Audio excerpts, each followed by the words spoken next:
இன்றைய உணவு இன்றைய உணவு இன்றைய உணவு.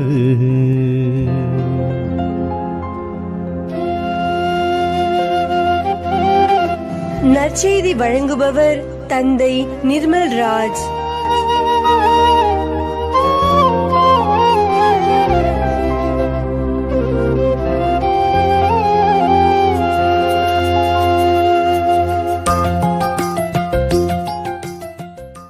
இறையேசுவில் பிரியமுள்ள சகோதர சகோதரிகளே, உங்கள் அனைவருக்கும் இறை ஆசிரையும் ஜெபங்களையும் அன்போடு தெரிவித்துக் கொள்கின்றேன். இன்றைய நற்செய்தி வாசகத்தில் ஆண்டவர் 2 புதுமைகளை நிகழ்த்துகின்றார்.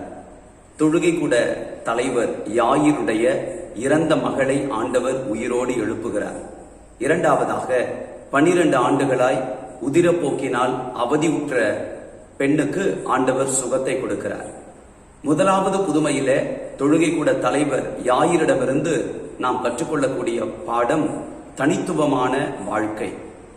அன்பிற்குரியவர்களே, தனித்துவம் எங்கு இருக்கிறதோ அந்த இடத்தில் ஆண்டவர் அற்புதங்களை புரிவார்.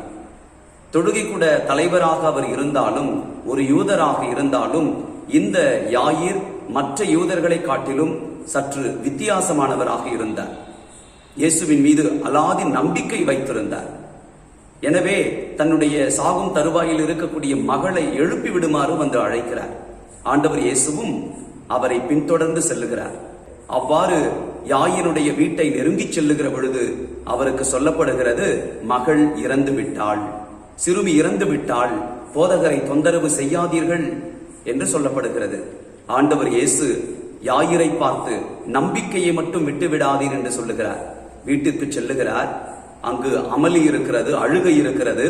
ஆண்டவர் அந்த சிறுமியை பார்த்து, தலித்தாக்கும் மகளே, நான் உனக்கு சொல்லுகிறேன், எழுந்திடு என்று சொல்லி இறந்த மகளை ஆண்டவர் உயிரோடு எழுப்புகிறார்.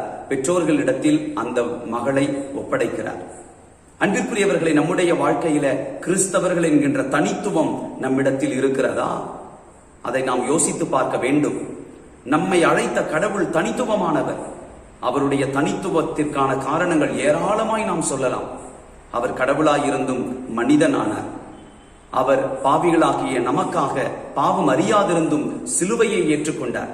இவர்களே, நம்முடைய வாழ்க்கையில் தனித்துவம் இருக்கிறதா என்று யோசிப்போம். 10 1 11 அத்தோடு நான் ஒன்று என்று வாழ்வது நம்முடைய கிறிஸ்தவர்களின் வாழ்வு அல்லவே அல்ல.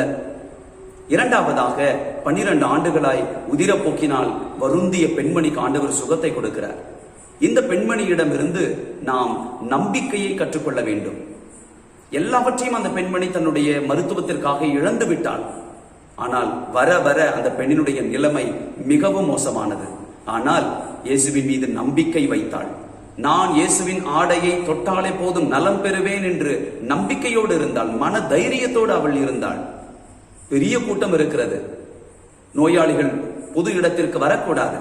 அதுவும் ஒரு பெண்மணி பெரிய கூட்டத்திற்கு மத்தியில வரவே கூடாது. ஆனால் இந்த பெண்மணி, நான் இயேசுவின் ஆடையை தொட்டே தீருவேன் என்று சொல்லி பல துன்பங்களுக்கு மத்தியில இயேசுவின் ஆடையின் விளிம்பை தொடுகிறாள், சுகத்தை பெற்றுக் கொள்ளுகிறாள். அன்பானவர்களை, நம்முடைய வாழ்க்கையில கூட நமக்கு எப்பொழுதும் கரம் கொடுப்பது நம் ஆண்டவர் இயேசுதான் என்பதை, இயேசு மட்டுமே என்பதை நாம் உறுதியோடு இருந்து வாழ்வை நகர்த்தி செல்ல வேண்டும். எல்லாம் இந்த உலகத்தில் நம்மை கைவிட்டாலும், யார் இந்த உலகத்தில் நம்மை கை நெகிழ்ந்தாலும், நம்மை கைவிடாதவர் ஆண்டவர் என்னோடு இருக்கிறார் என்கிற நம்பிக்கை இருந்தால் நாம் வாழ்வு பெறுவோம். எங்கள் அன்பின் தகப்பனே, இந்த நாளுக்காக உமக்கு நன்றி செலுத்துகிறோம். ஆண்டவரே, தொழுகை கூட தலைவர் யாயிரை போல நாங்கள் கிறிஸ்தவர்கள் என்கின்ற தனித்துவத்தோடு வாழ கிருபை செய்வீராக. ஆண்டவரே, 12 ஆண்டுகளுக்கு பிறகு உன் திருமகன் இயேசுவின் ஆடையை தொட்டவுடன் நலம் பெற்றுக்கொண்ட அந்த பெண்மணியை போல நாங்களும் எங்கள் வாழ்விலே ஒட்டி கொண்டிருக்கிற தீமைகள், நோய் நொடிகள், குடும்ப துன்பங்கள் எல்லாவற்றிற்குமான தீர்வு நீரே என்பதை, மூவொரு கடவுளாகிய நீரே என்பதை உணர்ந்து உம்மீது நாங்கள் ஆழ்ந்த நம்பிக்கை வைத்து வாழ்வு பெறச் செய்யும். இயேசுவின் நாமத்திலேயே ஜெபிக்கின்றோம் தந்தையே, ஆமென்.